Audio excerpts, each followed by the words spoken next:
Some DNA evidence from Nancy Guthrie's home has been sent to the FBI's lab for advanced analysis. I'm told that the evidence includes hairs found in Guthrie's home.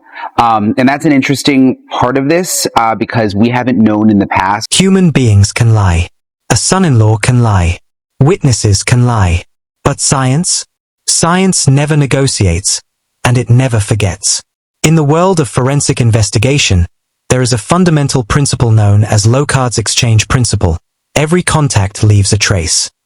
You can scrub a floor with bleach until the tiles shine. You can delete a hard drive until the sectors are empty. And you can stand before a room full of reporters and lie until your voice cracks. But you cannot hide from your own biology. Tommaso Cioni, after weeks of calculated, stone-cold silence, finally stood at a podium and shocked the world.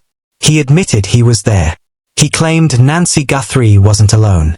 It was a move designed to manage the truth before the truth managed him. But what he didn't realize was that while he was spinning his narrative for the cameras, the very walls of Nancy's bedroom were already betraying his biggest secret. The FBI's Quantico lab has processed a forensic breakthrough that shatters the foundation of this case. A single, microscopic strand of hair, a DNA signature recovered from a deep floorboard crevice right next to Nancy's bed, has become the metaphorical noose around Tommaso's neck. This is the darkest secret the FBI has been protecting, waiting for the right moment to strike. Today, we expose the 41-minute blackout that turned a perfect crime into a forensic nightmare from which there is no escape. Tucson, Arizona, is known for its quiet, upscale neighborhoods where security is not just a luxury, but a way of life. Nancy Guthrie's home was a digital fortress, equipped with high-end surveillance, motion sensors, and smart home technology. But on the night of February 1st, that fortress wasn't breached by a stranger in the night. It was deactivated from within. At exactly 1:47 a.m., the heartbeat of the home stopped. The doorbell cameras didn't just malfunction. They were commanded to go offline via remote access. This is a critical detail that points to a professional, premeditated hit. To disable this system remotely, you need specific credentials, passwords and security protocols known only to a tiny inner circle. Imagine an 84-year-old woman, sleeping peacefully in a house she believed was secure, unaware that her digital eyes were being blinded by someone who had the keys to her digital life. For the next 41 minutes, the house became a black hole. No footage, no logs, no external visibility. It was during this exact window of darkness that the FBI's latest forensic sweep confirms Tommaso Cioni's DNA was deposited in Nancy's bedroom. He claims he went there to help, but the logic fails. If the intent was aid, why were the cameras killed the moment he arrived? Why was the darkness necessary? In the eyes of federal investigators, when DNA presence perfectly aligns with a deliberate digital blackout, it is no longer a coincidence, it is evidence of a calculated execution. What most people don't understand is the sheer power of the DNA evidence found in that room. The FBI didn't just find a hair, they found a story. Through a process called polymerase chain reaction, or PCR, forensic scientists can take a single, degraded hair follicle and amplify it millions of times until a complete genetic profile emerges. This profile was a 99.9% match to Tommaso Cioni. But it wasn't just about the match. It was about the location. The hair was found intertwined with fibers from Nancy's own bedding, suggesting a proximity that goes far beyond a casual visit. It suggests a struggle. It suggests that at 2 a.m., Tommaso Cioni wasn't just present in the house. He was at the very bedside of a woman who was about to vanish. This microscopic thread is now the strongest piece of evidence in the entire FBI file, proving that the digital blackout wasn't just a technical glitch. It was a curtain pulled shut so that a crime could be committed in the dark. While the cameras were blinded and the sensors were dead, one piece of technology remained active, beating inside Nancy's chest. Nancy Guthrie's pacemaker has emerged as the most honest, incorruptible witness in this entire investigation. Modern pacemakers are essentially the black boxes of the human body. They don't just keep the heart in rhythm.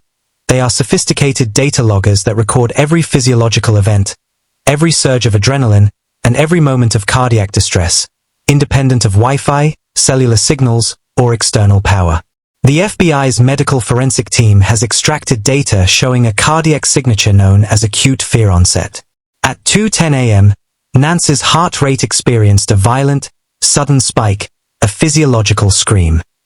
This isn't the heart rate of someone waking up naturally or experiencing a medical emergency. It is the response to extreme terror. It is the heart rate of an 84-year-old woman seeing someone she trusts standing in her room at 2 a.m., realizing in a heartbeat that her life is in danger. By 2:28 a.m., the pacemaker's monitoring signal dropped as it lost connection to her phone, but the internal logs kept recording. They provide a biological map of her final moments, matching the physical struggle and the presence of the DNA found on the floorboards. Tommaso Cioni thought he was managing the digital evidence, but he forgot that Nancy's own heart was recording his crimes in a language that doesn't need a lawyer to translate. The digital forensics team at Quantico has gone even deeper, recovering ghost signals from burner phones active in the Tucson area that night. Shortly after Nancy's pacemaker signal went dark, a message was transmitted from a device triangulated directly to the property. The message contained a single, chilling word, handled. Think about the cold, industrial nature of that word. Handled is not the language of panic. It is not the language of someone who found their mother-in-law missing and didn't know what to do. It is the language of a contractor. It is the language of an operative reporting back to a handler that a task has been completed. The FBI is now obsessed with the recipient of that message. Who was on the other end? Who was waiting in the shadows for confirmation that Nancy Guthrie, the woman who had recently met with her attorney to strip control of family assets away from those closest to her, had finally been removed from the equation? The motive is as old as time: money, control, and legacy. Nancy was 84, but she was sharp. She was making legal moves that would have restructured the entire family's financial future. She was a roadblock. When Tommaso said at the podium, she was not alone, was he admitting to a professional accomplice? Or was he pointing the finger at someone even closer to the family who stood to gain millions from her silence? This investigation was nearly derailed by local institutional failure. The Pima County Sheriff's Department has faced a no-confidence vote from its own officers, and reports of a corrupted crime scene have made national headlines. Former Surgeon General Richard Carmona stated publicly that the initial investigation was a disaster. The lack of experience in the homicide unit and the political pressure surrounding Sheriff Nanos created an environment where evidence could have been lost forever. But the FBI's takeover changed the game. Using laser mapping and DNA amplification technology that local police simply do not possess, federal agents found the microscopic truth that Tommaso thought he had scrubbed away. They have turned a cold case into a forensic trap. Savannah Guthrie, who has used her platform to keep her mother's story alive, finally has the scientific weight of the federal government behind her. The DNA found near Nancy's bed isn't just a lead. It's a victory of science over silence. The depth of this betrayal goes beyond just the night of the disappearance. Investigators have uncovered that in the weeks leading up to February 1st, there was a series of encrypted communications and unusual financial movements within the family's inner circle.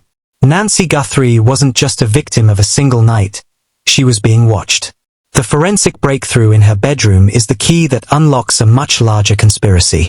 The hair follicle, the pacemaker logs, and the handled text are all pieces of a puzzle that describe a cold-blooded removal of a family matriarch. The FBI is now looking into several persons of interest who were in contact with Tommaso in the days leading up to the blackout. This wasn't a crime of passion. It was an audit.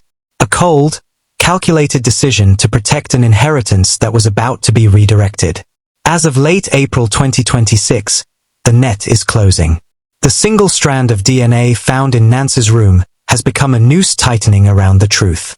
Tommaso Cioni thought a 41-minute blackout would protect him.